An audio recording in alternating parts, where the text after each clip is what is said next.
அல்ஹம்துலில்லாஹி வஹ்தஹ் வஸ்ஸலாத்து வஸ்ஸலாமு அலா மன் லா நபிய்ய பஅதஹ் அம்மா பஅத் ஃபக்கத் கால அல்லாஹு தஆலா ஃபில் குர்ஆனில் கரீம் பஅத அஊது பில்லாஹி மினஷ் ஷைத்தானிர் ரஜீம் பிஸ்மில்லாஹிர் ரஹ்மானிர் ரஹீம் அல்யௌம அக்மல்து லக்கும் தீனக்கும் வ அத்மம்து அலைக்கும் நிஅமதி வ ரதீது லக்குமுல் இஸ்லாம தீனா ஸதகல்லாஹுல் அஸீம் وقال النبي صلى الله عليه وسلم يوشك أن تداعى عليكم الأمم كما تداعى الأكلة إلى كسعتها قيل ومن قلة يومئذ يا رسول الله قال لا ولكنكم غثاء كغثاء السيل ولا ينزعن الله من صدور عدوكم المهابة منكم ولا يقذفن الله في قلوبكم الوهن وما الوهن يا رسول الله حب الدنيا وكراهية الموت صدق رسول الله صلى الله عليه وسلم.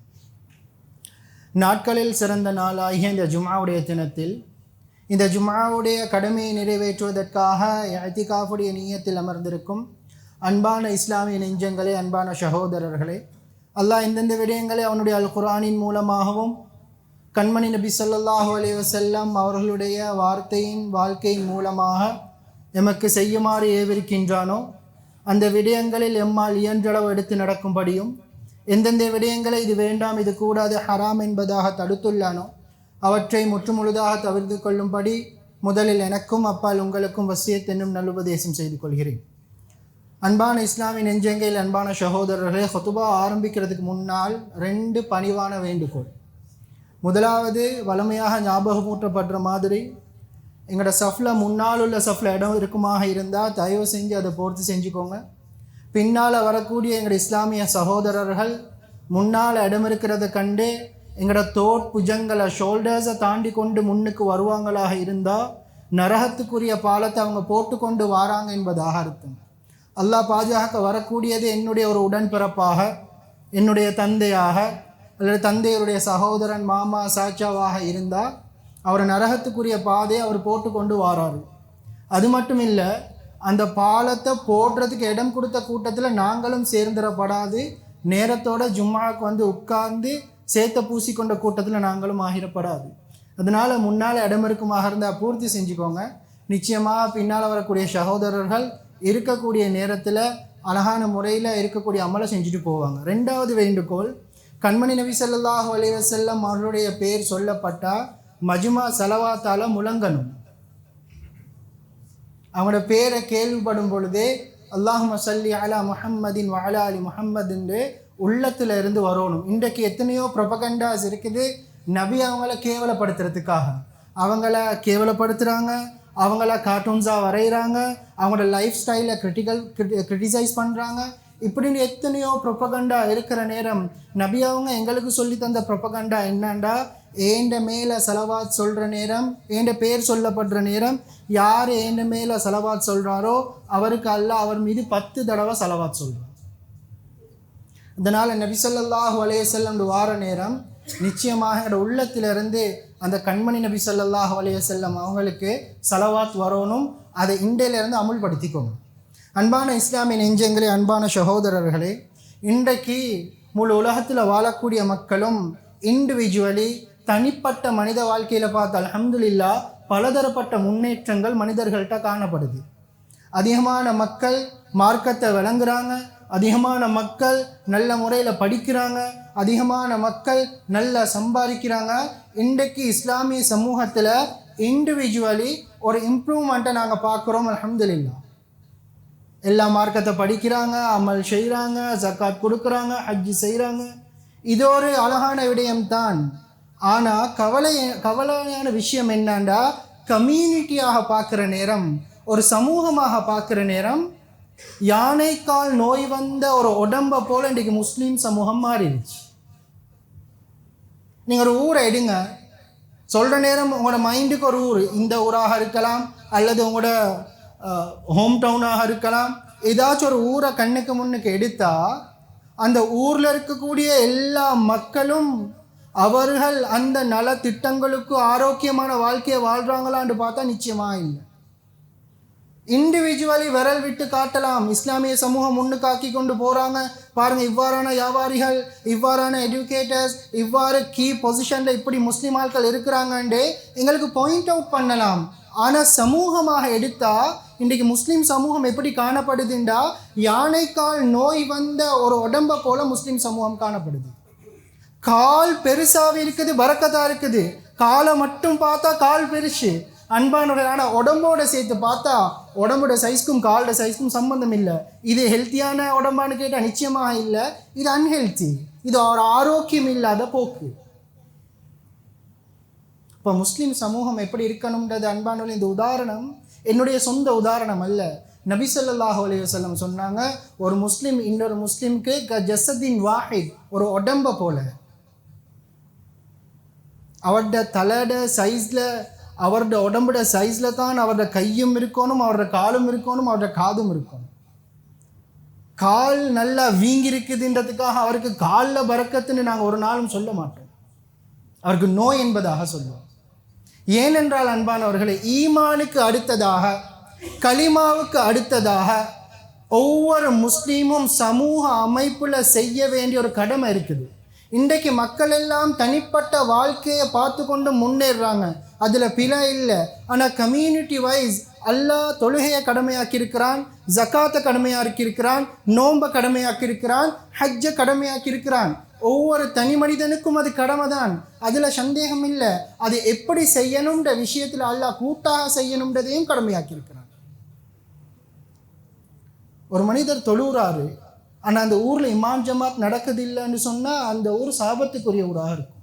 முழு ஊர் வாசிகளும் ஆண்களும் வீட்டில் தொழுகையாளின்றா அவர்களை தொழுகையாளியாக கணக்கெடுக்கிறதா என்பது யோசனை தான். ஏன், ஆண்கள் பள்ளியில் தான் தொழுவணும், கூட்டாக தொழுவணும். ஜக்காத் என்பது தனிப்பட்ட கடமை தான். ஆனால் நபியோருடைய ஆட்சி காலம், அதுக்கு பின்னால் இருக்கக்கூடிய ஹலீஃபாக்கள் எல்லாமே ஜக்காத்தை வசூலிக்கிறதுக்கு ஒருத்தரை அனுப்பி ஜக்காத்தை வசூலித்து வந்து பள்ளியில் வச்சு தான் ஜக்காத்தை விநியோகம் செய்வாங்க. நோன்பு, இப்போ இன்றைக்கி நாங்கள் ரீசெண்டாக முடித்த ஹஜ்ஜுடைய அமல், அன்பானவர்களே, ஒரு தனி மனிதனுக்கு மாத்திரம் போயிட்டு அந்த ஹஜ்ஜில் தவாஃப் செய்ய இயலாது. அந்த ஹஜ்ஜுடைய மாதத்தில் அது கூட்டாக செய்ய வேண்டிய அமல்.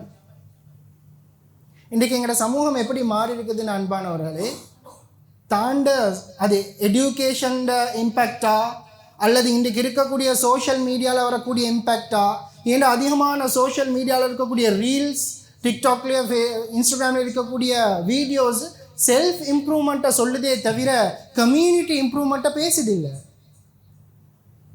நான் முன்னேறணும், நான் இந்த அச்சீவ்மெண்ட், நான் பவுன்ஸ் பேக் ஆகணும், இப்படி தான் இன்றைக்கு சமூகத்தில் இருக்கக்கூடிய மோட்டிவேஷன் இருக்குதே தவிர ஒரு சமூகத்தை, ஒரு கம்யூனிட்டி எப்படி பில்ட் பண்ணணும் என்பதாக இன்றைக்கு உலகம் பார்க்குறதில் எல்லாம் இண்டிவிஜுவலாக பார்க்குறாங்க. ஆனால் அல்லாவும் ரசூலும் இந்த சமூகத்தை பார்க்கறது ஒரு உம்மத்தாக, ஒரு கம்யூனிட்டியாக தான் பார்க்குறோம். அன்பான சகோதரர்களே, மக்காவில் ஆரம்பிக்கப்பட்ட அந்த இஸ்லாம், மதினா தான் முதலாக இஸ்லாமிய சாம்ராஜ்யத்துடைய கேபிட்டல். இங்கே ஆரம்பிக்கப்பட்ட இந்த இஸ்லாமிய சாம்ராஜ்யம் நபியோட 23 வருஷத்துக்கு பின்னால் சுமாராக 35 வருஷம் 4 சஹாபாக்கள் ஹலீஃபாக்களால் ஆளப்படுது. 4 ஹலீஃபாக்களில் 3 ஹலீஃபாக்கள் மதினாவை பேஸ் பண்ணி ஆட்சி செய்கிறாங்க. 4வது வந்து அலி ரலியல்லாஹு தஆலா அன்ஹு அவங்க கூஃபாவை, இன்றைக்கி இராக்கில் இருக்கக்கூடிய ஒரு டவுனை கேபிட்டலாக வச்சு ஆட்சி செய்கிறாங்க 35 வருஷம். அதுக்கு பின்னால் அலி ரலியல்லாஹு ஆட்சிக்கு பின்னால் உமையாக்களுடைய ஆட்சி ஆரம்பிக்கப்படுது. சுமாராக 91 வருஷம் உமையாக்கள் ஆட்சி செய்கிறாங்க. 91 வருஷம் உமையாக்கள் ஆட்சி செய்கிற நேரம் இஸ்லாம் எங்கெங்கே பரவுதுண்டா, மதீனால ஆரம்பிக்கப்பட்டது, மக்காவுக்கு வந்து, கூஃபாவுக்கு வந்து, இப்போ பக்தாதில் இருந்து, ரஷ்யாவோட, இந்தியாவோட, மொரோக்கோவில் இருந்து ஸ்பெயின் வரைக்கும் இஸ்லாம் பரவ ஆரம்பிச்சிருச்சு. 91 வருஷங்கள், கிட்டத்தட்ட ஒரு செஞ்சுரி, 135 வருஷம் இப்போ உலகத்தில் இஸ்லாம் வாழ்ந்து கொண்டு இருக்குது. இப்போ இந்த மொரோக்கோவில் இருக்கக்கூடிய பர்பர்ன்ற இனத்தை சேர்ந்த தாரிக் இப்னு ஜியாதின 18 வயசு வாலிபனை வச்சு இந்த வலீதுன்னு சொல்லக்கூடிய ஹலீஃபா ஸ்பெயினை பிடிக்கிறாரு. இஸ்லாம் உருவாகி 135 வருஷத்துக்கு பின்னால் ஸ்பெயின் பிடிப்படுது. அன்பான நல்லா கேட்டுக்கோங்க, ஸ்பெயினை பிடிக்கிறதுக்கு தாரிக் இப்னு ஜியாதோட இருந்தது வெறுமனே 12,000 சஹாபாக்கள் தான். ஜஸ்ட் 12,000 கம்பேனியன்ஸ், அவ்வளோதான் இருந்தாங்க. அப்போ ஸ்பெயினில் இஸ்லாம் இல்லை. ஸ்பெயின் பிடிக்கப்படுது அன்பானவர்களே. இந்த ஸ்பெயின் பிடிக்கப்பட்டு ஸ்பெயின் முஸ்லீம் நாடாக மாற்றப்பட்டு சுமாராக 800 வருஷம் அந்த ஸ்பெயின் முஸ்லீம் நாடாக இருக்குது. 800 வருஷம், கிட்டத்தட்ட 1000 வருஷத்துக்கு 200 வருஷங்கள் குறம். இப்போ மற்ற இடங்களில் இந்த உமையாக்கள்கிட்ட இருந்து அப்பாசியர்கள் ஆட்சி எடுத்து 500 வருஷம் ஆட்சி செய்கிறாங்க. அதுக்கு பின்னால் இன்னொரு சமூகம் 200 வருஷம், கடைசியாக வந்த உஸ்மானியர்கள் 600 வருஷம். சுமாராக இந்த உலகத்தை 1300 வருஷம் கல்வியால், அறிவால், கலாச்சாரத்தால், சிவிலைசேஷனால், டெக்னாலஜியால், ஃபைனான்சியலால் இந்த உலகத்துக்கு கல்ச்சரை அறிமுகப்படுத்தினது நாங்கள் தான்.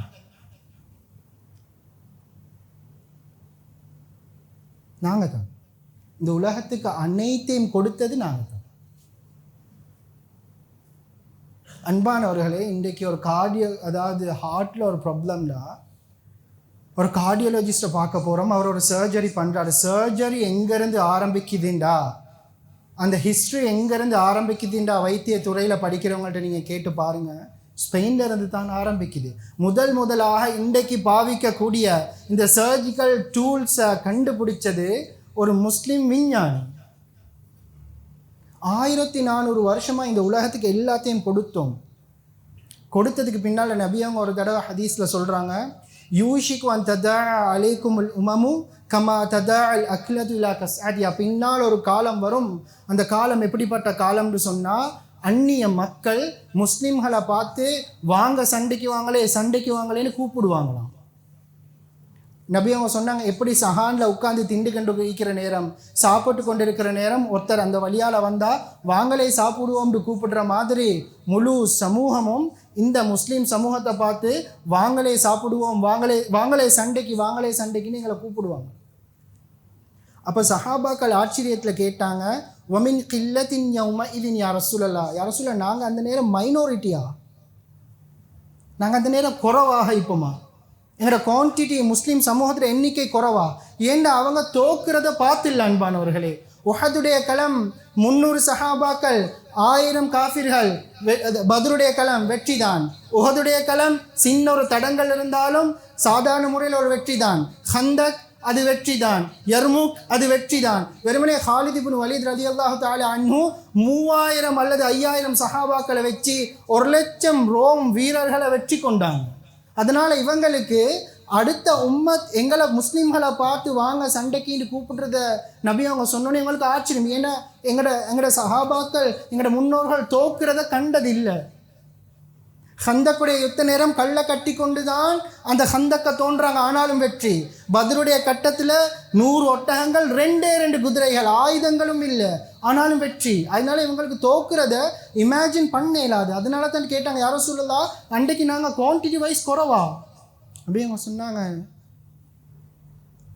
நீங்கள் அந்த நாளைக்கு அதிகமாக இருப்பீங்க. எந்த அளவுக்கு அதிகமாக இருப்பீங்கன்றா, கடலில் ஒரு வெள்ளம் அடிச்சுட்டு வார நேரம் வெள்ளத்துக்கு மேலால் நுரை எவ்வளோ காணப்படும். நீங்கள் கடலோரத்துக்கு போனால் அந்த கடல் அலைகளில் வரக்கூடிய நுரை எவ்வளோ காணப்படும், இந்த அளவுக்கு நீங்கள் இருப்பீங்க. ஆனால் அந்த நுரை எவ்வளோ வீக்கோ இதே மாதிரி முஸ்லீம்களும் வீக்காகத்தான் இருப்பான். முஸ்லீம்கள் வீக், ஃபைனான்ஷியலி வீக்கா, ஃபிசிக்கலி வீக்கா, பவரில் வீக்கா, ரிசோர்ஸஸில் வீக்கா இல்லை அன்பானவர்களே, ஈமான்ல வீக். இன்றைக்கு உலகத்தை ஒரு தனி மனிதனாக இருக்கலாம், கம்யூனிட்டியாக இருக்கலாம், மஹல்லாவாக இருக்கலாம், ஒரு நாடாக இருக்கலாம், நாங்கள் ரெஸ்பெக்டடாக வாழணும்டா புஜபலமும் புத்தி பலமும் போதாது. எங்களோட சொந்த புத்தியும் எங்களோட ஃபிசிக்கல் ஸ்ட்ரென்த்தும் போதாது. ஒவ்வொரு முஸ்லீமுக்கும் ஈமானிய பலம் வேணும். அதுக்கு பின்னால் அல்லாஹ் சொல்கிறான் எப்படின்டா, நபி அவங்க சொல்கிறாங்க, வல யன்சி அன்னல்லாஹு மின் சுதூரி அதுவிக்குமுல் மஹாபத மின்கும். உங்களை பற்றி ஒரு ரெஸ்பெக்ட் அல்லாஹ் நன் முஸ்லீம்ட உள்ளத்தில் ஏற்படுத்தி வச்சிருந்தான். நிச்சயமாக கியாமத் கிட்ட வரக்குள்ள அந்த ரெஸ்பெக்ட் அல்லாஹ் அந்த நன் முஸ்லீம்ட உள்ளத்திலிருந்து கலட்டுவான். முஸ்லீம்கள்டா அறிவாளிகள், முஸ்லீம்கள்டா பலசாலிகள், முஸ்லீம்டா சிவிலைஸான ஆட்கள், அவங்க படித்தவங்கன்ற ஒரு இமேஜை ஒரு பிக்சரை அல்ல ஏற்படுத்தி வச்சிருந்தது. நபி அவங்க சொன்னாங்க, நிச்சயமாக அல்ல அந்த கண்ணியத்தை கலட்டுவான். வல யக்திஃபன் அல்லாஹ் ஃபீ குலூபிக்குமுல் வஹன். உங்களோட உள்ளத்தில் அல்ல வஹனுன்ற ஒரு மென்டல் டிஸார்டரை போடுவான், ஒரு உள்ளத்தில் இருக்கக்கூடிய நோயை போடுவான். அப்போ சஹாபாக்கள் கேட்டாங்க, வமல் வஹன் யா ரசூலல்லாஹ், வஹனுன்னு சொல்லக்கூடிய நோய்ண்டா என்னண்டா? ஹுப்பு துனியா வ கராஹியத்துல் மவுத். பின்னால் நான் ஆரம்பத்தில் சொன்னேனே அன்பானவர்களே, இன்றைக்கி ஒவ்வொரு முஸ்லீமும் இண்டிவிஜுவலி நல்லா வாழணும்னு ஆசைப்படுறாங்க. இதை 1400 வருஷத்துக்கு முதல் நபி அவங்க சொன்னாங்க. வஹனுண்டா என்னண்டா? ஹுப்பு துனியா வ கராஹியத்துல் மவுத். துனியால ஆசை, மவுத்தாகணும்டாலே ஒரு பயம். மவுத்தை நினைச்ச அன்பானவர்களே ஒரு வகையான பதட்டம். துனியா நாளைக்கு என்ன நடக்கும், அன்பான பேசக்கூடிய நான் உட்பட சொல்கிறேன், நாளைக்கு என்ன நடக்கும், நாளைக்கு என்ன நடக்கும்ன்ற நினைச்சாலே எனக்கு ஒரு வகையான என்சைட்டி, எனக்கு ஒரு வகையான டிப்ரெஷன். ஏன்? அந்த ஹுப்பு துனியா. அன்பானவர்களே, ஸ்பெயின் 800 வருஷம் முஸ்லீம்கள் ஆட்சியில், 750 வருஷம் எந்த ஒரு குறையும் இல்லாமல் ஸ்பெயின் இருந்துச்சு. ஆனால் கடைசி 50 வருஷம் தான் பிரச்சனை. என்ன பிரச்சனை என்ற அன்பானவர்களே, ஸ்பெயினுள்ளுக்கு இருக்கக்கூடிய முஸ்லீம்கள் அடித்து கொள்ள ஆரம்பித்தாங்க. நாங்கள் சமூகமாக இருக்கிற நேரம் யாராலையும் அன்பானவர்களை ஒன்றும் செய்ய முடியாது. நாங்கள் ஒரு மஹல்லாவாக இருக்கிற நேரம் யாராலையும் ஒன்றும் செய்ய முடியாது. ஆனால் நாங்கள் எப்போ அன்பானவர்கள் சொல்லுவாங்களே, வீட்டுக்கு சண்டாண்டா ஊர்க்காரனுக்கு சந்தோஷம். வீட்டுக்கு நானும் தம்பியும் அடித்து கொள்கிறேன்டா ஊர்க்காரனுக்கு ஒரு சந்தோஷமாம். ஏன்? ஒத்துமையாக இருந்தாங்க, இப்போ அடித்து கொள்கிறாங்க அப்படின்னு. அன்பான இந்த நிலைமை ஏண்ட குடும்பத்தில், ஏண்ட வாப்பா உம்மோட குடும்பத்தில், ஏண்ட மஹல்லால், எங்களோட முஸ்லீம் சமூகத்தில், இலங்கையில் வந்துடப்படாது.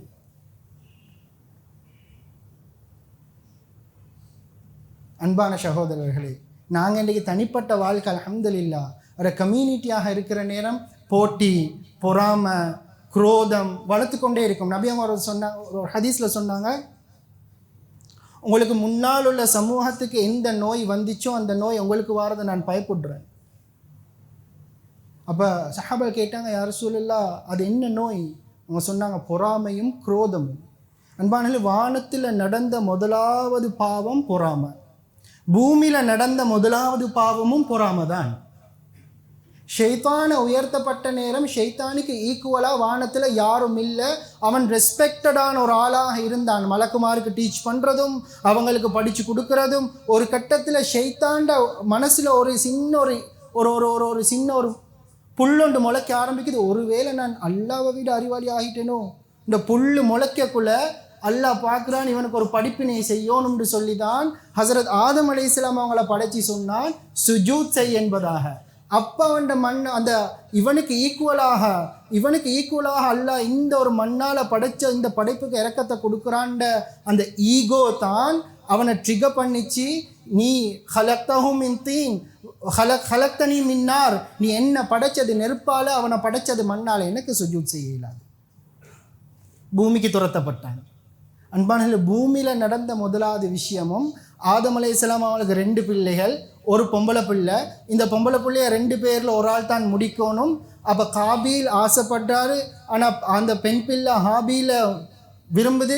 அதனால் காபீலுக்கு வந்த பொறாமை தான் உலகத்தில் பொறாமைக்கு போகிற நடந்த முதலாவது பாவம் கொலை. அவர் சகோதரர் தம்பியை கொலை செஞ்சு போட்டார். அன்பானவர்களே, நாங்கள் போட்டி எல்லாத்துக்கும், குடும்பத்திலையாக இருக்கலாம், மஹல்லாவால் இருக்கலாம், நான் உட்பட எல்லாத்துக்கும் எல்லாரும் நல்லா இருக்கணும்னு ஆசை இருக்குது, அதில் சந்தேகம் இல்லை. ஆனால் பிரச்சனை எங்கனேண்டா, எங்களை விட நல்லா இருந்துடப்படாது. அதுதான் அன்பானவர்களின் நோய்.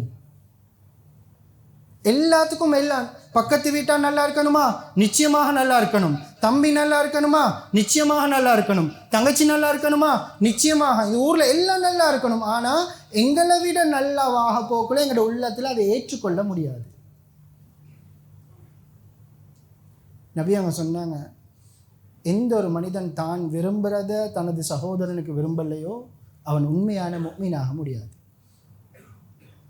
இப்போ இந்த இழந்த ரெஸ்பெக்டடை நாலாபுறத்தில் நாங்கள் இந்த 100 வருஷத்தில் கண்டது, தோக்குறதும், அடி வாங்குறதும், ஏச்சு வாங்குறதும், முஸ்லீம்கள்டா சிவிலைஸ் இல்லை, முஸ்லீம்கள்டா அப்படி, முஸ்லீம்கள்டா எஜுகேட்டட் இல்லைன்ற பேச்சை மாற்றணுமா? அதுக்கு ஒரே ஒரு வழிதான் இருக்குது அன்பான, இந்த சமூகத்தை பள்ளியோடு கொண்டு வந்து சேர்க்கணும். பள்ளியை பேஸ் பண்ணி எங்களோட அமல்கள் எப்போ அழகான முறையில் அமையுமோ நிச்சயமாக சொல்கிறேன் 150-200 வருஷத்துக்கு முன்னால் எங்களோட சமூகம் எப்படி காணப்பட்டதோ அதே ஒரு ரெஸ்பெக்டோட எங்கள் சமூகம் வாழும். இந்த சமூகத்தை நீங்கள் பள்ளியோட கொண்டு வந்து சேர்க்கலண்டா, வெறுமனே பள்ளியை தொழுகைக்குரிய இடமாக மட்டும் நீங்கள் வச்சு கொள்ளுவீங்கண்டா நிச்சயமாக இந்த உம்மத் குர்ஆன் ஹதீஸை விட்டு தூரமாகுவாங்களா இருந்தால் ஒரு ஒரு ஒரு கதையில் சொல்லுவாங்களே அன்பானவர்களே, அப்பம்மார் சாப்பிட்டதுக்கு பில்லை பேரன் தான் கொடுக்கணும் அப்படின்ட்டு ஒரு ஹோட்டலில் எழுதியிருந்துச்சாம். நீங்கள் நல்லா சாப்பிடுங்க, உங்களோட பில்லை உங்களோட பேரன் வந்து கட்டிட்டு போவாருண்டு. இவர் பார்த்துட்டு இவர் நல்லா திண்டாராம். திண்டுட்டு வெளியே போக்குள்ள கேஷியர்காரர் வந்து பில்லை கையில் கொடுத்தாராம். என்னது பில்லை கட்டுங்கண்டு. இப்போ இவர் சொன்னாரா, நீங்கள் தானே சொன்னீங்க நான் நல்லா திண்டேன், என் பேரன் வந்து பில் கட்டுவாரேண்டு. கேஷியர் சொன்னாங்க, உங்களோட அப்பா அம்மா சாப்பிட்டு போயிட்டாங்க, சேர்த்து பில்லை கட்டிட்டு போங்கண்டு. எங்களோட மூதாதைகள் வாழ்ந்து முடிச்சிட்டாங்க, உலகத்தை ஆட்சி செஞ்சாங்க, அறிவை கொடுத்தாங்க, செல்வத்தை கொடுத்தான், நல்லா பணத்தை கொடுத்தான், அனைத்தையும் கொடுத்தான். ஆனால் அந்த கடைசி காலத்தில் எங்களோட மூதாதைகள் இஸ்லாத்தை விட்டு பள்ளியை விட்டு குர்ஆனை விட்டு தூரமாகினாங்க. அதோட பில்லை இன்றைக்கு நாங்கள் பே பண்ணி கொண்டிருக்கிறோம். அன்பானவர்களே, எங்களோட நாட்டிலையும் நாங்கள் சாப்பிட்டு கொண்டிருக்கிறோம். எங்களுக்கு ஒரு சிறுபான்மை ஆக்ட் ஒன்று காணப்படுது, எங்களுக்கு சில சுதந்திரங்கள் காணப்படுது, எங்களோட மதத்துடைய அழகான விஷயத்தை செய்ய முடியுமான ஒரு சூழல் காணப்படுது. எங்களோட நெக்ஸ்ட் ஜெனரேஷனை பள்ளிக்கு கொண்டு வந்து சேர்க்கலாண்டா நிச்சயமாக இதில் பில்லை எங்களோட பேரப்பிள்ளைகள் கட்ட வேண்டி வந்துடும். அப்படியான நிலைமைக்கு எங்களோட சமூகத்தை தள்ளாமல் பள்ளியோடு சேர்ந்து எங்களோட எஜுகேஷனாக இருக்கலாம், எங்களோட அமலாக இருக்கலாம், எங்களோட குர்ஆனாக இருக்கலாம், எங்களோட ஃபைனான்ஷியாக இருக்கலாம், அது பவர்ட்டி எலிமினேஷனாக இருக்கலாம், ஹார்மனியாக இருக்கலாம், ஹிதாயாவாக இருக்கலாம், அனைத்தையுமே பள்ளியை பேஸ் பண்ணி இந்த சமூகத்தை ஒவ்வொரு சமூகம் வளர்க்கணும், ஒவ்வொரு மஹல்லாம் வளரணும். இப்படி வளருமாக இருந்தால் எந்த ஒரு சந்தேகமும் இல்லை, அல்லாஹ் அந்த குர்ஆனில் எந்த சமூகத்துக்கு வானத்துடைய பூமியுடைய அந்த பரக்கத்தான வாசலை திறப்பேண்டு வாக்களித்தானோ அந்த வாயில் நிச்சயமாக அல்லாஹ் ஒவ்வொரு ஊருக்கும் திறந்து கொடுப்பான். யா அல்லாஹ் எங்களோட பாவங்கள் அனைத்தையும் மன்னிச்சிரு யா அல்லாஹ். ஒற்றுமையாக வாழக்கூடிய சந்தர்ப்பத்தை உருவாக்கிறியா யா அல்லாஹ். யா அல்லாஹ் நிலைமைகளை சீராக்கி தந்திரு யா அல்லாஹ். யாரை பற்றியும் பொறாமை உள்ளவனாக மௌத்தாக்கிறாதே யா அல்லாஹ். யா அல்லாஹ் கடுகளவும் பெருமை இல்லாதவனாக மௌத்தாக்கிறியா அல்லாஹ். வாழக்கூடிய காலத்தில் யாரை பற்றியும் கெட்டெண்ணம் வைக்காத உள்ளமாக மாத்திரியா அல்லாஹ். யா அல்லாஹ் யாரை பற்றியும் கஷ்டத்தை சுமந்தவனாக என்னைய மௌத்தாக்கிறாதே யா அல்லாஹ். யா அல்லாஹ் கபூல் செஞ்சிரியா அல்லாஹ். யா அல்லாஹ் பொறாமை எங்களோட அமல்களை அழிச்சு போட்டுரும் யா அல்லாஹ். அந்த பாவத்தை கொண்டு எங்களை சோதிச்சிடாதே யா அல்லாஹ். எல்லாரும் நல்லா வாழணும்ன்ற பரந்த உள்ளத்தை தந்துரு யா அல்லாஹ். யா அல்லாஹ் மஹல்லா வாசியில கபூல் செஞ்சிரு யா அல்லாஹ். ஒத்துமையாக வாழ வச்சிரு யா அல்லாஹ். ஒத்தருக்கு கஷ்டம்னா முழு மஹல்லாம் கவலைப்படக்கூடிய உள்ளத்தை விசாலமாக்கி கொடுத்துரு யா அல்லாஹ். யா அல்லாஹ் நல்ல மக்களாக வாழ வச்சிரு யா அல்லாஹ். வாலிபர்களை கபூல் செஞ்சிரு யா அல்லாஹ். எங்களோட ஜெனரேஷனுடைய முதுகெலும்பு யா அல்லாஹ். யா அல்லாஹ் அவங்கள நீ கபூல் செஞ்சிரு யா அல்லாஹ். அவனோட மார்க்கத்தை சீராக்கி கொடுத்துரு யா அல்லாஹ். அறிவை சீராக்கி கொடுத்துறியா அல்லாஹ். தொழிலை சீராக்கி கொடுத்துறியா அல்லாஹ். ஆயுளை நீடிச்சு வச்சிருயா அல்லாஹ். ஆரோக்கியத்தை கொடுத்துறியா அல்லாஹ். யால வாலிப பெண்களை கபூல் செஞ்சிரியா அல்லாஹ். எந்தெந்த ஜோடுகள் ரப்பி ரஹ்மானி கல்யாணம் முடித்து புள்ள இல்லாமல் இருக்கிறாங்களோ அந்த ஜோடுகளுக்கு சாலிஹான குழந்தைகளை கொடுத்துறியா அல்லாஹ். எந்தெந்த பெண்மணிகள் வயது அடைஞ்சும் திருமணமாகாமல் இருக்கிறாங்களோ அந்த பெண்மணிகளுக்கு நல்ல ஜோடுகள் அமைச்சு கொடுத்துறியா அல்லாஹ். இல்லை உம்மு அப்பட பாவங்களை மன்னிச்சிரியா அல்லாஹ். எங்களை ஆளாக்கிட்டு கபுராளி ஆகிட்டாங்க யா அல்லாஹ். யால அவங்களோட கபுரை கண்ணு கட்டிய தூரம் விஷாலமாக்கிறியா அல்லாஹ். சுவன பூஞ்சோலியாக மாற்றி கொடுத்துறியா அல்லாஹ். யாரோட பெற்றோர்கள் ஹயாத்தோட இருக்கிறாங்களோ அவங்களோட ரிஸ்கை வைத்தியசாலையிலேயோ ஜெயிலையோ வச்சிடாதே அல்லாஹ். இறுதி வரை கண்ணியமாக ஆரோக்கியமாக காலடியில் கொண்டு கொடுத்துறியா அல்லாஹ். நவுல்ல மௌத்த நசீபாக்கிறியா அல்லாஹ். துஆக்கள் அனைத்தையும் ஏற்றுக்கோ யா அல்லாஹ். வாஹிரு தஅவானா அல்ஹம்துலில்லாஹி ரப்பில் ஆலமீன். அல்ஹம்துலில்லாஹ் நஹ்மதுஹு வ நஸ்தஈனுஹு வ நஸ்தக்ஃபிருஹு வ நு'மினு பிஹி வ நதவக்கலு அலைஹி வ நஊது பில்லாஹி மின் ஷுரூரி அன்ஃபுஸினா வ மின் ஸய்யிஆத்தி அஅமாலினா மன் யஹ்திஹில்லாஹு ஃபலா முضل லஹு வ மன் யுضللஹு ஃபலா ஹாதிய லஹு வ நஷ்ஹது அன் லா இலாஹா இல்லல்லாஹு வஹ்தஹு லா ஷரீக லஹு ونشهد أن محمدًا عبده ورسوله صلى الله على سيدنا محمد وعلى آله وصحبه أجمعين. فيا أيها الناس وحدوا الله فإن التوحيد رأس الطاعات واتقوا الله فإن التقوى ملاك الحسنات وعليكم بالسنة فإن السنة تهدي إلى الإطاعة ومن أطاع الله ورسوله فقد رشد واهتدى وإياكم والبدع فإن البدعة تهدي إلى المعصية ومن يعص الله ورسوله فقد ضل وغوى وعليكم بالصدق فإن الصدق ينجي والكذب يهلك وعليكم بالإحسان فإن الله يحب المحسنين. فقد قال الله تعالى في القرآن الكريم بعد أعوذ بالله من الشيطان الرجيم بسم الله الرحمن الرحيم قل هو الله أحد الله الصمد لم يلد ولم يولد ولم يكن له كفوا أحد. بارك الله لنا ولكم بالقرآن العظيم ونفعنا وإياكم بالآيات وذكر الحكيم. أقول قولي هذا أستغفر الله لي ولكم ولسائر المسلمين واستغفروه إنه هو الغفور الرحيم